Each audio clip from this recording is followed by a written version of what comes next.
Hello दोस्तों, नमस्कार। स्वागत है आप लोगों का जॉब सिलेक्शन भाई पंकज कुमार में। कैसे हैं आप लोग? आज हम लोग देखने वाले हैं विस्तार से मौर्य काल के बारे में। अगर इस चैनल पे आप लोग नए हैं तो सब्सक्राइब, लाइक और शेयर कर लें।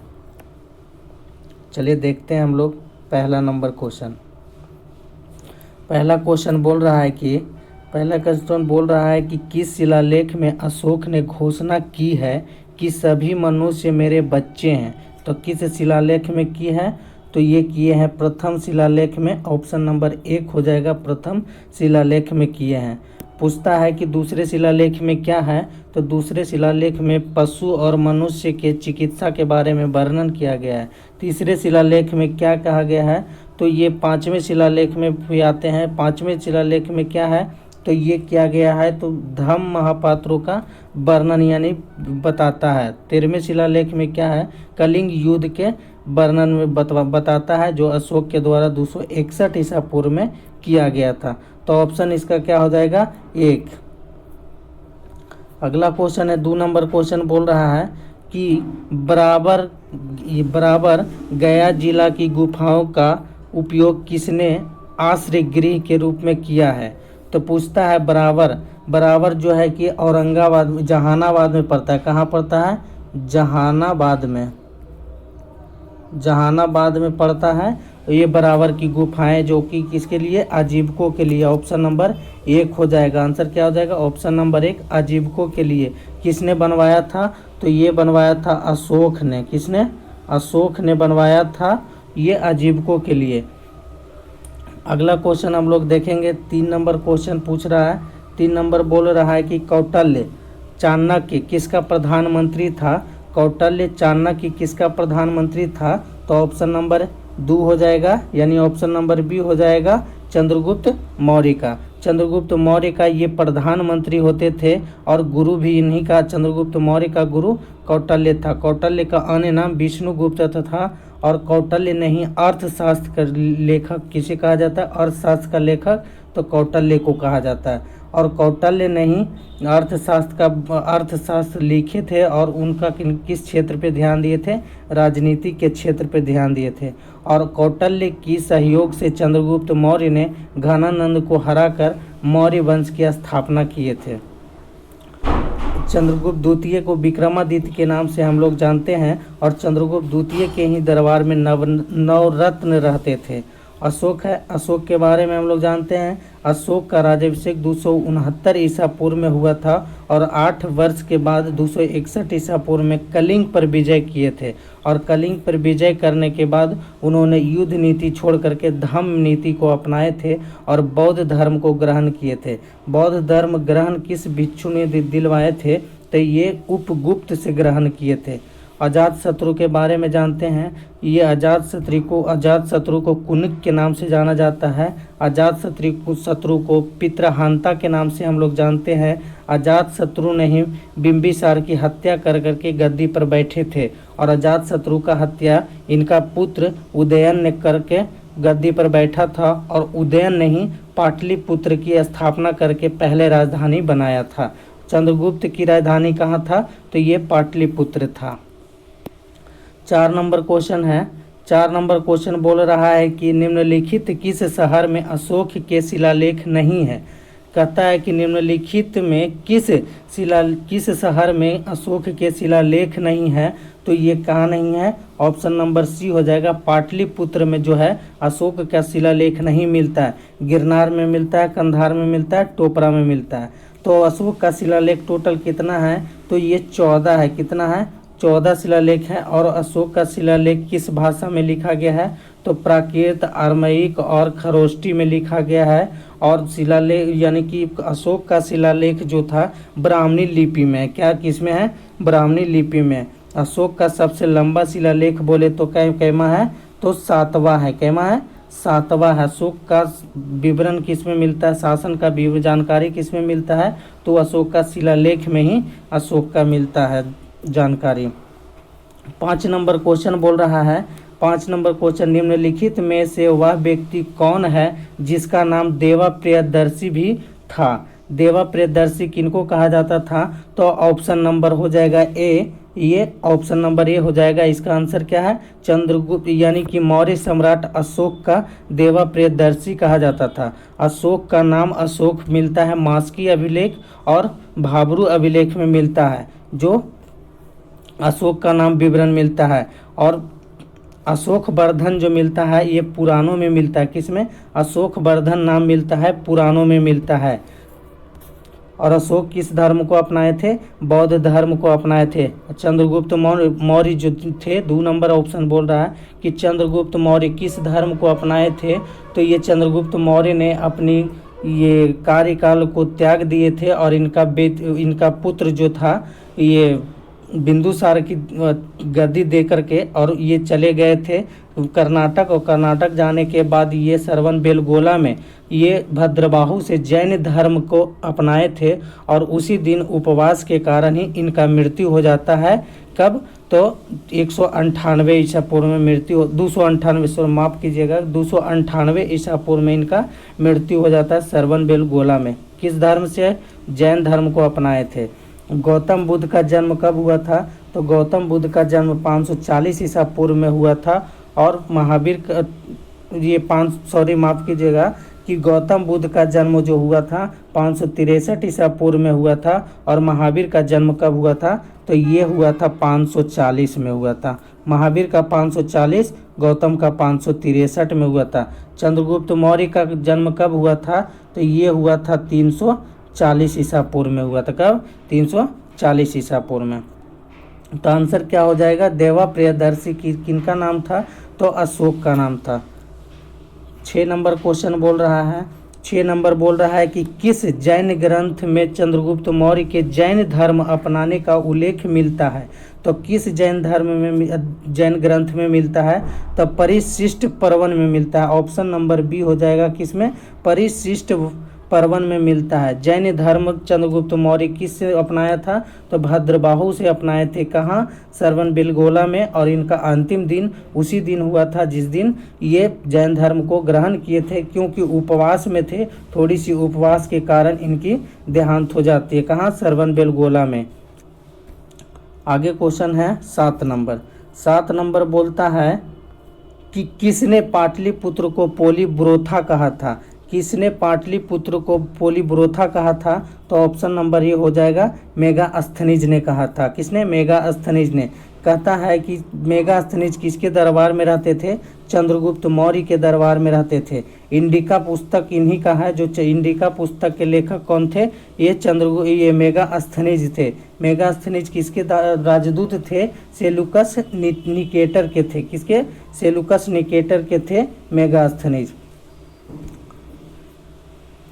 आगे बोल रहा है 8 नंबर क्वेश्चन में, निम्नलिखित में से कौन मौर्य वंश का शासक नहीं है? क्या पूछ रहा है कि मौर्य वंश का शासक नहीं है इनमें से।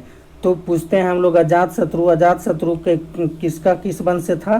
तो ये अजातशत्रु हर्येक वंश का दूसरा शासक था। क्या था? हर्येक वंश का दूसरा शासक था। हर्येक वंश की स्थापना किसने किया था? तो बिंबिसार ने किए थे। हर्येक वंश की राजधानी कहाँ था? तो ये राजगृह था। और कहता है कि मगध साम्राज्य के संस्थापक, वास्तविक संस्थापक कहा जाता है बिंबिसार को ही। चंद्रगुप्त मौर्य थे, ये मौर्य वंश के संस्थापक कौन थे? चंद्रगुप्त मौर्य थे।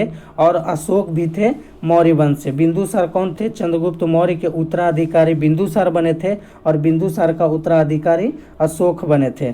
पूछता है कि चंद्रगुप्त मौर्य वंश यानी मौर्य वंश का अंतिम शासक कौन था? बृहदर्थ होता है। और बृहदर्थ की सेनापति पुष्यमित्र शुंग होता है। और पुष्यमित्र शुंग ने बृहदर्थ की हत्या 185 ईसा पूर्व में कर देते हैं और उसके बाद शुंग वंश की स्थापना कर लेता है।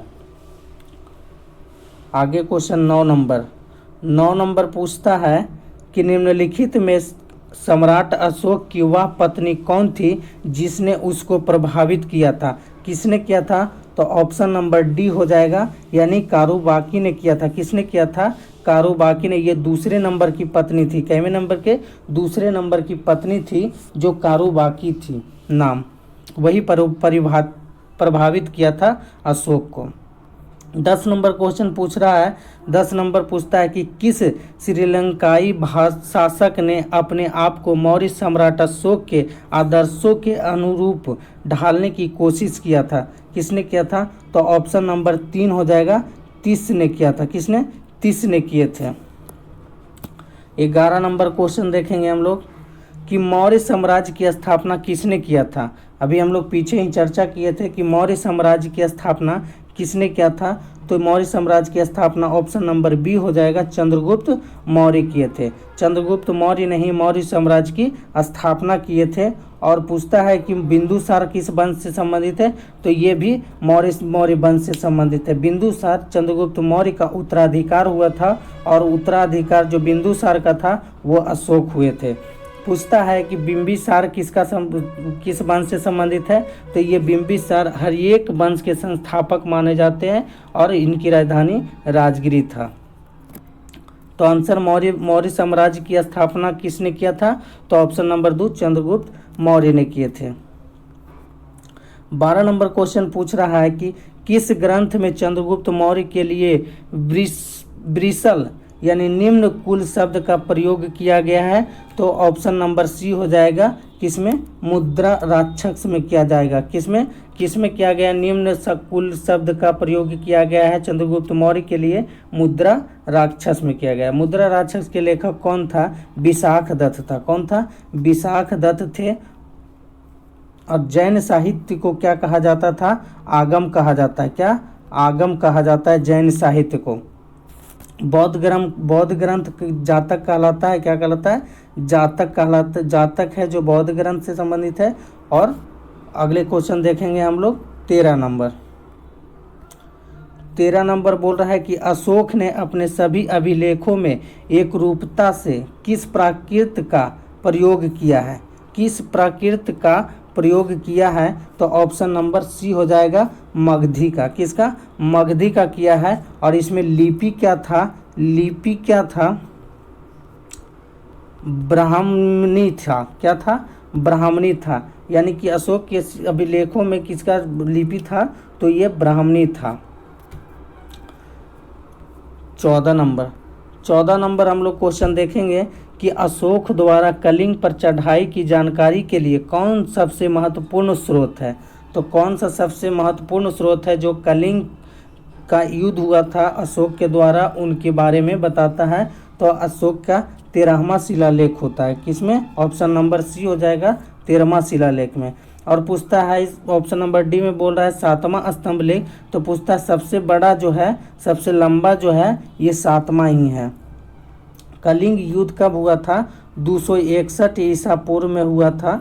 जब इनकी राजाभिषेक कब हुआ था? 269 ईसा पूर्व में हुआ था। और ये 8 वर्ष के बाद ये कलिंग पर युद्ध किए थे। और कलिंग विजय के बाद इन्होंने ये युद्ध नीति को त्याग करके धम्म नीति अपना लिए थे। और अशोक ने ही ये उपगुप्त से बौद्ध धर्म की शिक्षा ग्रहण किए थे। 15 नंबर क्वेश्चन बोल रहा है कि शिलालेखों में किस राजा को देवा नाम प्रिय प्रियदर्शी देवताओं का प्रिय कहा गया है? तो किसको क्या कहा गया है? तो ऑप्शन नंबर ए हो जाएगा, अशोक को कहा गया है। किसको? अशोक को प्रियदर्शी के नाम से जाना, यानी देवताओं का प्रिय कहा गया है अशोक को। हर्षवर्धन के बारे में जानते हैं। हर्षवर्धन को किसने हराया था? तो पुलकेशिन द्वितीय ने हराया था। किस नदी पर? नर्मदा नदी पर। किसके? नर्मदा नदी के किनारे हराया था पुलकेशिन द्वितीय ने हर्षवर्धन के समय में कौन आया था? ह्वेनसांग आया था। और ह्वेनसांग को कहा जाता है यात्रियों का राजकुमार। ह्वेनसांग ने ही नालंदा विश्वविद्यालय में आकर के बौद्ध धर्म की शिक्षा ग्रहण किए थे। बिंदुसार के बारे में जानते हैं। बिंदुसार जो है मौर्य वंश के शासक है। कौन है? बिंदुसार मौर्य वंश के शासक है। और चंद्रगुप्त मौर्य जो थे मौर्य वंश के संस्थापक चंद्रगुप्त मौर्य थे। और इनकी राजधानी पाटलिपुत्र थे। कहाँ थे? पाटलिपुत्र थे। और चंद्रगुप्त मौर्य को ही निकोलस जॉन ने ही सेंडोकोटस की पहचान करवाया था चंद्रगुप्त मौर्य से। और चंद्रगुप्त मौर्य की ही शादी हो गया था हेलेना से। जो शादी किससे हुआ था? हेलेना से हुआ था। हेलना से। और अगला क्वेश्चन हम लोग देखेंगे 16 नंबर। तो दोस्तों अगर अच्छी लग रही है वीडियो तो लाइक कीजिए और सब्सक्राइब करके और शेयर भी कीजिए। 16 नंबर क्वेश्चन बोल रहा है कि मौर्य काल में गुप्तचरों को क्या कहा जाता था। मौर्य काल में गुप्तचरों को क्या कहा जाता था। तो ये ऑप्शन नंबर 1 हो जाएगा, यानी ऑप्शन नंबर ए हो जाएगा, गुड पुरुष कहा जाता था। क्या क्या क्या कहा जाता था?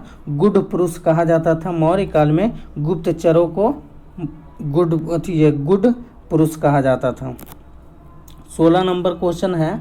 16 नंबर क्वेश्चन बोलता है निम्नलिखित में से अशोक का उत्तराधिकारी कौन था। अशोक का उत्तराधिकारी कौन बना था? तो पन्न बना था। कौन बना था? अशोक का उत्तराधिकारी जो बना था पन्न बना था। अगला क्वेश्चन है 18 नंबर।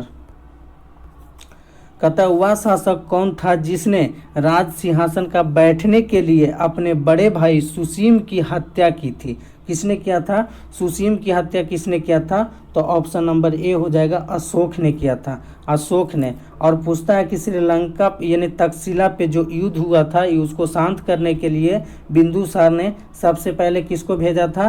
तो सबसे पहले सुसीम को ही भेजा था और उसके बाद उनसे नहीं संभाल पाया तो किसको भेजा था? अशोक को ही भेजा था। अजातशत्रु के बारे में जानते हैं। अजातशत्रु हर्येक वंश से संबंधित रहता है और कनिष्क जो है कुषाण वंश का सबसे शक्तिशाली शासक है। कनिष्क का गद्दी पर राज्याभिषेक हुआ था 78 ईसा पूर्व में। कब हुआ था? 78 ईस्वी में हुआ था और शक संवत इसी दिन चला था। इसी के उपलक्ष्य में खुशियों में चलाया गया था शक संवत। और कनिष्क ने ही गंधार कला की विकसित किया था। किसने? कनिष्क के समय में ही गंधार कला का विकसित हुआ था। और सिमुक सातवाहन वंश के संस्थापक कौन थे? सिमुक ही थे। सातवाहन वंश के संस्थापक सिमुक थे। 19 नंबर क्वेश्चन बोल रहा है 19 नंबर किसने सहिष्णुता, उदारता और करुणा के त्रिविध आधार पर राजवंश की स्थापना की है।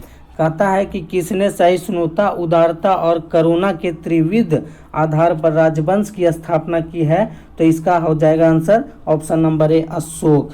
क्या हो जाएगा? Option number A, Ashok. कहता है अकबर के बारे में हम जानते हैं। अकबर का संबंध किससे है? मुगल वंश से है। अकबर का काल को ही हिंदी का स्वर्ण काल कहा जाता है। अकबर ने ही गुजरात के विजय के उपलक्ष्य में बुलंद दरवाजा का निर्माण करवाया था। रंजीत सिंह की राजधानी कहाँ थी? तो लाहौर थी। रंजीत सिंह की राजधानी कहाँ थी? लाहौर थी। और रंजीत सिंह की धार्मिक राजधानी यह हमारे अमृतसर था। कहाँ था? अमृतसर था। शिवाजी के बारे में हम लोग जानते हैं। शिवाजी ये पुणे के राजा सम्राट थे। क्या थे? पुणे के सम्राट थे। तो दोस्तों लास्ट क्वेश्चन है 20 नंबर। मौर्य काल का सबसे लास्ट क्वेश्चन है 20 नंबर। हम लोग देखेंगे कलिंग विजय के उपरांत अशोक महान ने निम्नलिखित किस धर्म को अंगीकार कर लिया था। बोलता है कि कलिंग युद्ध 261 ईसा पूर्व में हुआ था। क्या हुआ था? 261 ईसा पूर्व में हुआ था कलिंग युद्ध। और इसको विजय के बाद यानी जीतने के बाद अशोक ने किस धर्म को अपनाया था? तो ऑप्शन नंबर बी हो जाएगा, बौद्ध धर्म को अपनाया था। किससे अपनाया था? तो उपगुप्त से शिक्षा लिया था। और इन्होंने ही बौद्धि वृक्ष बोध गया में जब शशांक गौड़ के साथ राजा शशांक ने कटवा दिए थे तो ये पुनः लगवाए थे बौद्धि वृक्ष को। और अशोक ने ही अपने पुत्र और पुत्री को श्रीलंका और नेपाल भेजे थे बौद्ध धर्म की प्रचार के लिए। इनका पुत्र का नाम महेंद्र था और पुत्री का नाम संघमित्रा था। तो दोस्तों लास्ट क्वेश्चन था। अगर आप लोग को कहीं त्रुटि नज़र आए तो कमेंट में बताएं और शेयर, लाइक और सब्सक्राइब कीजिए। धन्यवाद।